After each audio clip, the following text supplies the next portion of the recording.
So I have a project here. And suppose that I'm an iOS app developer, and I'm getting ready to ship my latest app. I've had my coworker Rick here testing it for me, and he just sent me an email about a crash. I ran my app and tried to reproduce it, but I couldn't. So I asked Rick to send me his application data. The application data represents the saved state of my application on a particular device. And Rick collected it from his application, from his device, by using the organizer, which you can find here in the window menu. In order to use the application data on my device, I'm going to want to add it to my workspace. So first I'll extract this,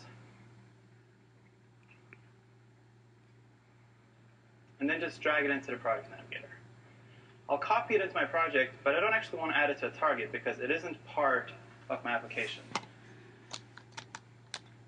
Next up, I need to configure the run action to use this app data every time it runs my app.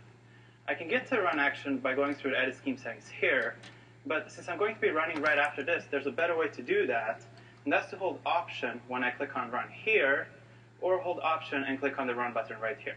So let's do that. So here's the edit scheme sheet showing me the run settings. I have a bunch of options here for what I'm going to run and how I'm going to run it, and I'm going to skip right here to the Options tab and look at the application data. The pop-up shows all the app data packages in my workspace, and here's the one I just added. You'll notice that because I held down Option, there's a Run button here in addition to a Done button. So I can click to run right here as soon as I made my changes. Okay, so Xcode's launching my project in the simulator. So I have a bit of a stopwatch app. It's preloaded with Rick's data. I can still interact with it. And Rick's told me that if I just add and remove a few items, I should be able to reproduce the crash. Now, Xcode's running my app in the debugger, and when I crash, it can tell me what happened, where I've crashed. You can see right here that I'm somewhere in obviously message send, but this isn't really a useful crash point. Now, I noticed this code has some weird memory management practices, and it hasn't been switched over to Arc yet. So I suspect I might be using a diagonal pointer or maybe sending a message to a deallocated object.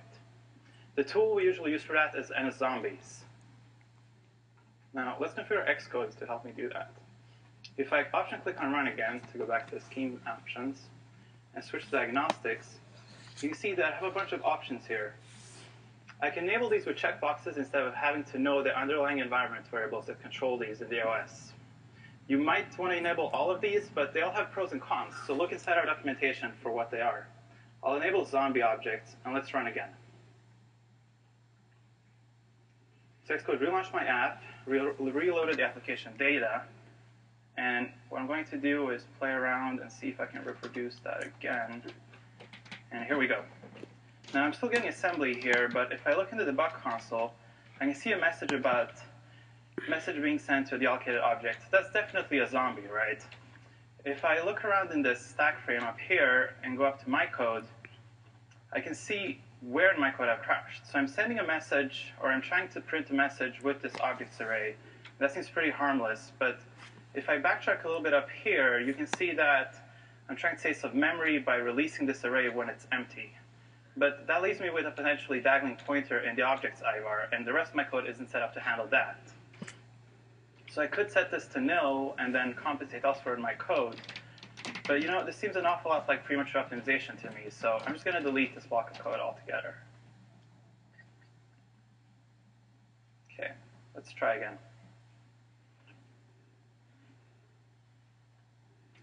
Here we are, fresh state, and that seems to work, right? It's not crashing the same way. All right, let's move on to the test action. If I click and hold here, I can change my current action to test, and I'll Option-click to go straight into the settings. You can see here that all my tests run under a debugger, and here are my application tests. Now my app's actually using a static library as well, and I'd like to run those tests anytime I run my tests. If I click on plus here, I'll see all the text in my workspace. I can add my library tests. Now let's test that right away. So Xcode's running my tests, and I can immediately see that I already have a failure right here. If I go to the log navigator, I can see the tests as it's running them. Now I have a lot of tests here, and they're going to take a while to run, so I'll just stop this. I want to focus on the test that failed, and I can actually set up Xcode to use just that one test, so I can quickly iterate on it. I'll option click on test again, and I can expand these groups, and option click here to enable and disable everything. Then I'll disable the library tests and the test I saw failing. If I just test again here, I'll get that test failure, and none of my other tests are running. And if I click on this, I can bring it up in the source editor. So here's my test code. This seems like a little bit of a strange place to fail. So I'm creating a new account with the name John. Then I'm checking that the new account name is John. That should just work, right? Now every time I run my tests, Xcode is running them in the debugger. So if I want to take a closer look, I can set a breakpoint right here and hit test again. Okay, here we are, stopped in the debugger, and I'm just going to step over this line and expect the results. So if I look at the variables view right here, I can see that this account is nil. This seems a little strange. I should have gotten an account. So I can go to the debug console right here and print the error. So I'm being told that an account named John already exists and the account creation failed. So actually you can see my test case setup code right here. I already created an account with the name John. There's a collision, right? I still want to test account creation separately, so I'll just change this name to Johnny and test again.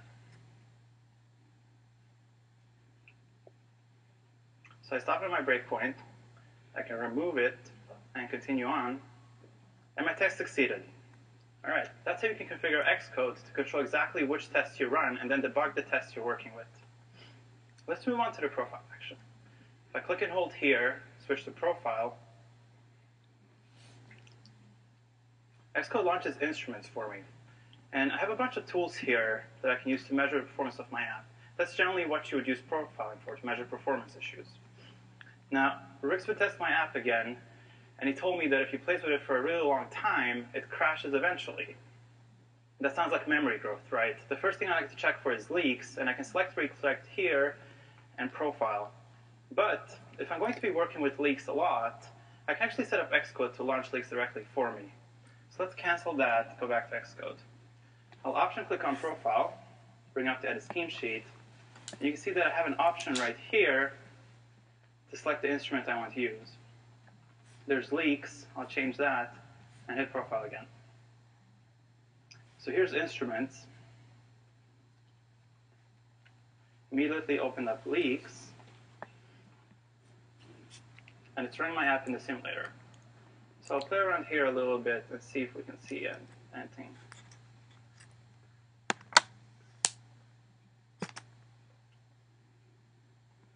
Okay, so if you look down here, you can see that I seem to be leaking NSDate objects. Now my app's actually showing dates, so that kind of makes sense. So I'll stop this recording and look at the data. Instrument's telling me that the responsible stack frame is in my insert new object code. And if I click in the toolbar to bring the full stack, I can double click on my stack frame and see my code. So I'm creating a date with alloc init, then adding it to an objects array, and this isn't art code, right? So I still have ownership of this date, and I need to release it after I'm done with it. That's why it's leaking. Now I can go back to Xcode, fix this profile again, but there's another way I could have caught this before I even started instruments, and that's the analyze action. Let's go back and try that. So I can click and hold here to switch to analyze. When I run the analyzer, Xcode runs the Clang static analyzer on all the source in my targets. The results are similar to compiler warnings, but the analyzer employs more thorough algorithms that reason about the semantics of my code, and it can track down leaks like the one we just saw. So I'll click here to analyze, and that's pretty quick.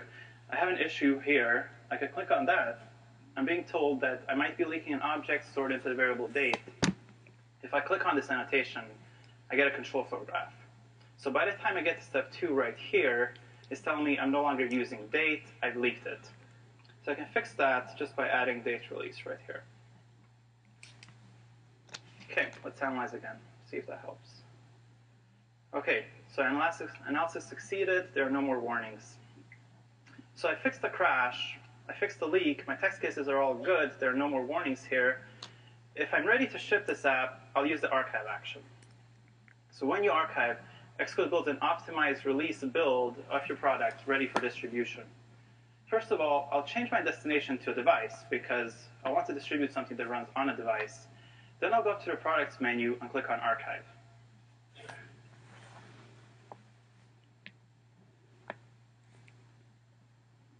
So here's the organizer, here's my new archive, but there's a bit of a problem here, right?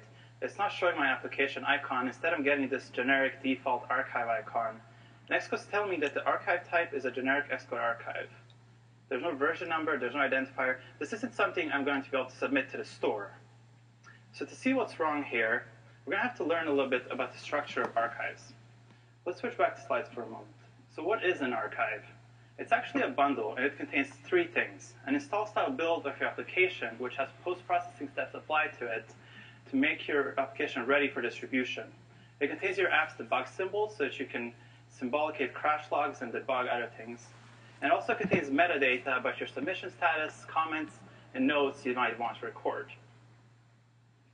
There's a specific type of archive called an application archive. The definition is that it contains nothing other than your application. So your build process must take care not to install anything else separately into the archive. A common problem with apps that use frameworks or libraries is that they accidentally install the framework and library next to the archive in addition to inside their application.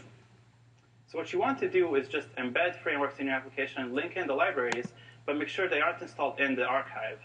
And for that, we have a skip install build setting.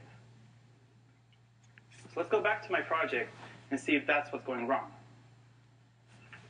So let's dig into this archive, take a close look at the inside. Here's a bundle. I right-click on it, and here's a bundle. I can right-click on that to show the package contents. Here are the things I mentioned. There are my debug symbols, an info list with metadata, and a products directory with my project products. There's my application right there, and here's my stray static library. It's not supposed to be in here, right? Now, I can't just delete this from the archive. I need to go back to Xcode and tell it how to create a new archive without that library. Now, if I look inside the project navigator, I can see that I am using a static library right here. And if I go to its target's build settings and search for skip install, I can see that I've set that to no, but it's really supposed to be yes. So let's change that and archive again.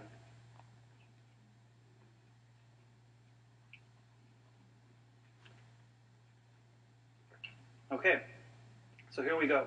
Here's an archive. It has my app icon. Xcode recognizes it as an application archive. It has a version number and a bundle identifier. So that's how you can look inside archive to fix common problems and get your app ready for distribution, making sure that you're not shipping anything you don't expect. So that covers the basic scheme actions. The one you'll use mostly day to day is the run action. And it also has the most useful options. So I'm going to demonstrate a more advanced use case that shows you how to use custom executables and environment variables or arguments based on build settings. Suppose that I'm working on a plugin for a Mac OS X application. The way plugins usually work is that the plugin is a bundle or dynamic library, and the host application is developed separately, but is then instructed to load the plugin dynamically at runtime. It needs to know where to find the plugin in order to load it. So I've created an app here from the template, the bundle template. And I can build this, test it, analyze it, but I can't actually run it or profile it because a standalone plugin doesn't really do anything. What I need to do is tell Xcode to automate the act of launching the host application, telling it where to find and load my plugin, and then connecting with a debugger so that I can verify my plugin actually works. And I can do all that in the run settings. I'm going to option click on run again and go to the info tab. You can see here that I have a control for the executable I'm running. It's empty because my plugin has no executables, right? What I can do here is select other to find my host application. Now I have an app here called Quux Arcade. It acts like an arcade cabinet. It loads plugins to provide the games that it later shows. I'll select that, and let's just run it and see what happens. So Xcode's building my plugin, and it's going to launch Quux Arcade attached with a debugger, but Quux Arcade doesn't know where to find my plugin yet. So I'm going to get a message in the debug console, no plugins found. I need to figure out how to tell Xcode, where to find my plugin. Quux Arcade is instructing me that I can pass extra plugins path in the environment, and this is how I'll tell it where to find my plugin.